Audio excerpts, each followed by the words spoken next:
మొన్న 31వ తారీఖు రోజు ఉమ్మడి ఆదిలాబాద్ జిల్లా ఆసిఫాబాద్ ప్రాంతంలో జైనూర్ నుంచి నీలాబాయ్ అనే ఒక గిరిజన మహిళని ఆటోలో ఎక్కించుకొని అడవి ప్రాంతంలో తీసుకెళ్ళి ఆమె మీద అత్యాచార ప్రయత్నంతో పాటు దారుణంగా హింసించడం వల్ల ఆమె ముఖమంతా కూడా గాయాలే కాకుండా ముఖంలో ఎముకలు కూడా విరిగిపోవడం, మరి ఆమెను నిర్దాక్షిణ్యంగా హింసించి అత్యాచార యత్నం చేసి విపరీతంగా హింసించి రోడ్డు మీద పడేసి ఇది ఒక యాక్సిడెంట్ కేసుగా చిత్రీకరించే ప్రయత్నం జరిగింది. మరి అక్కడ ఉన్నటువంటి స్థానికులు ఆదిలాబాద్ రిమ్స్లో జాయిన్ చేయడం వలన వారు ఈ పేషెంట్ కండిషన్ చూసి హైదరాబాద్ గాంధీ హాస్పిటల్కి తరలించారు. మరి ఇక్కడ హైదరాబాద్ గాంధీ హాస్పిటల్లో పరిశీలించిన తర్వాత విపరీతమైన గాయాలతో ఉన్నటువంటి పరిస్థితి గమనించి ఆమె ముఖమంతా కూడా గాయాలు, ముఖంలో ఉన్నటువంటి ఎముకలు కూడా విరిగిపోవడంతో ఇప్పుడు వారంతా ప్లాస్టిక్ సర్జరీ కానీ ఇంకా ఆపరేషన్స్ కంటిన్యూస్గా కొన్ని గంటల పాటు నుంచి ఆపరేషన్ జరుగుతూ ఉన్నది. ఇప్పుడు కూడా ఆమె ఆపరేషన్ థియేటర్లోనే ఉండడం, మరి ఆమెకు అన్ని టెస్ట్ చేయడం, మరి ఆ పరిస్థితి చూస్తూ ఉంటే చాలా దారుణమైనటువంటి పరిస్థితి ఇక్కడ కనపడుతున్నది.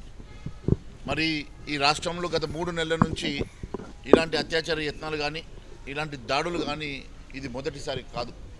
మొన్న 3 నెలల క్రితం కూడా ఈ రకంగా గిరిజనుల మీద దాడి చేసి మరి అక్కడ వారిని హింసించిన తర్వాత పోలీసులు అత్యుత్సాహంతో గిరిజనుల మీదనే ఉల్టా కేసులు పెట్టినటువంటి పరిస్థితి ఇది దారుణం.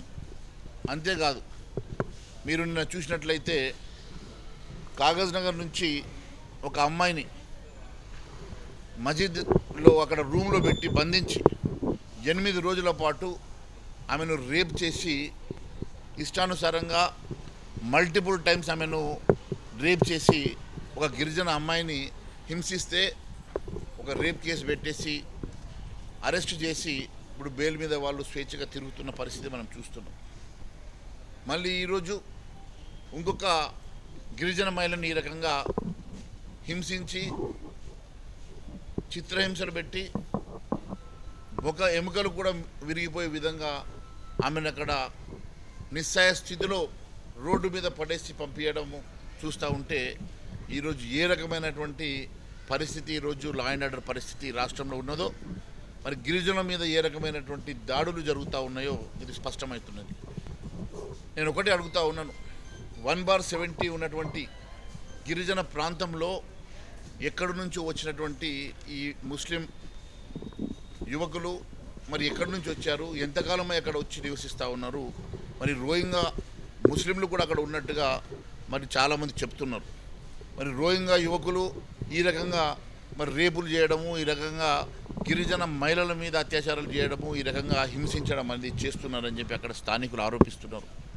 మరి గత 3 నెలల నుంచి ఈ రకంగా 3వసారి ఈ రకమైనటువంటి పరిస్థితి చూసినప్పటికీ కూడా ప్రభుత్వం దీని మీద ప్రత్యేక శ్రద్ధ చూసి మరి అక్కడ 1/70లో ఏజెన్సీ ఏరియాలో మైనార్టీలు ఎక్కడి నుంచి వచ్చారు, ఏ రకంగా నివసిస్తూ ఉన్నారు, ఏ రకంగా వారు చట్ట విరుద్ధంగా ఆస్తులు కొనుక్కొని అక్కడ మరి ఈ రకంగా వాళ్ళు వీళ్ళని దాడులు చేసి వీళ్ళని భయభ్రాంతులు చేసి ఆ ప్రాంతం నుంచి గిరిజనులను వెళ్ళగొట్టే ప్రయత్నం ఏమన్నా జరుగుతుందా, మరి ఆ ప్రాంతంలో ఇంతమంది మైనార్టీ యువకులు రోహింగా యువకులు ఎక్కడి నుంచి మరి వచ్చి అక్కడ నివసిస్తూ ఉన్నారో దాని మీద ఒక ప్రత్యేకమైనటువంటి శ్రద్ధ చూసి ప్రభుత్వం వెంటనే మరి ఇవన్నీ కూడా చర్యలు తీసుకోవాల్సిందిగా మేము డిమాండ్ చేస్తూ ఉన్నాం.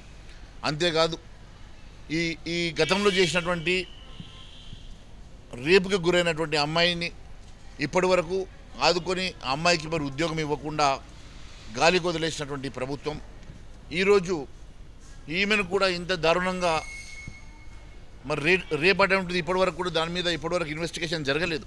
నేను డాక్టర్స్ని అడిగితే దానికోసం పర్మిషన్ కోసం ఇప్పుడే మరి ప్రభుత్వానికి లెటర్ పంపించామని చెప్తా ఉన్నారు.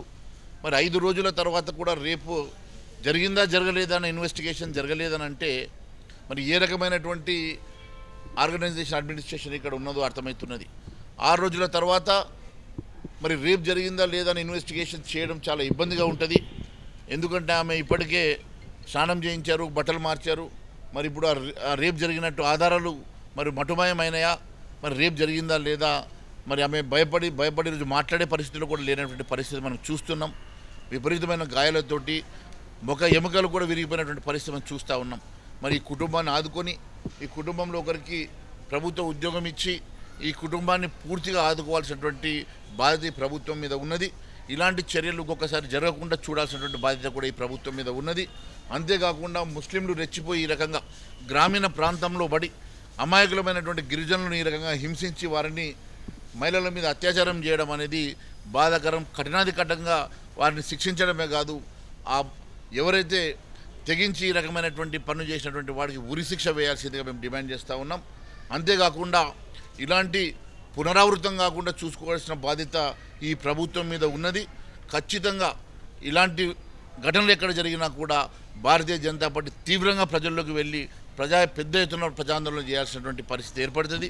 ఇప్పుడు వెంటనే ఈ కుటుంబాన్ని ఆదుకోవాల్సిందిగా పూర్తిగా ఇన్వెస్టిగేషన్ చేసి ఏజెన్సీ ప్రాంతంలో ఉన్నటువంటి రోహింగ్యా ముస్లింలు కానీ లేకుంటే ముస్లింలు ఏ రకంగా అక్కడ 4 కుటుంబాలు పోయి 100 కుటుంబాలు ఏ రకంగా పెరిగినాయి, ఆ ప్రాంతంలో మరి ఏజెన్సీ ప్రాంతంలో ముస్లింలు ఏ రకంగా వాళ్ళు జీవిస్తూ ఉన్నారు, ఇంత పాపులేషన్ ఏ రకంగా పెరుగుతూ ఉన్నది, వాళ్ళు బంగ్లాదేశ్కి వెళ్ళి వచ్చిండ్రా, ఇతర ప్రాంతాలకు వెళ్ళి వచ్చిండ్రా, పూర్తిగా ఇన్వెస్టిగేషన్ చేసే బాధ్యత ప్రభుత్వం మీద ఉన్నది. అలాంటి వారందరినీ కూడా వెకేట్ చేయించి ఆ ప్రాంతంని పూర్తిగా గిరిజనులకు మాత్రమే నివసించే విధంగా పూర్తి చర్యలు తీసుకోవాల్సిందిగా డిమాండ్ చేస్తూ, గిరిజనుల మీద ఈ రకమైనటువంటి అట్రాసిటీస్ జరగడం చాలా బాధాకరం. ఈ ప్రభుత్వంలో ఒకే ప్రాంతంలో 3 సార్లు జరిగినా కూడా మరి ప్రభుత్వం సీరియస్గా దీని మీద కాన్సన్ట్రేట్ చేయకపోవడం కూడా చాలా బాధాకరం.